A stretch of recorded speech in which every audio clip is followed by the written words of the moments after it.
Hi friends, চলে এসেছি আর একটি ভিডিও নিয়ে। তো এই ভিডিওটা তোমরা শেষ পর্যন্ত দেখো। এই ভিডিওটা হচ্ছে আমার ছেলের প্রথম স্টেজ শো। তো এই ফাংশানটি হয়েছিল আমাদের এইখানেই মদরাহাটের একটি জায়গায়। তো ভিডিওটা ছাড়তে হয়তো আমার একটু দেরি হলো। তো সরস্বতী পুজো উপলক্ষে এই সাংস্কৃতিক অনুষ্ঠানটি আয়োজিত হয়।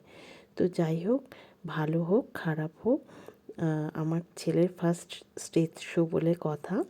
তো আমার তো খুবই ভালো লেগেছে।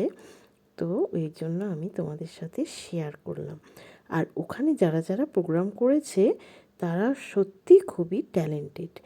সবার একটা না একটা গুণ আছে, কেউ গান, কেউ আবৃত্তি, কেউ নাচ। তো ভিডিওটা কেমন লাগলো অবশ্যই জানিও, আর পারলে চ্যানেলটা সাবস্ক্রাইব করে দিও। টাটা।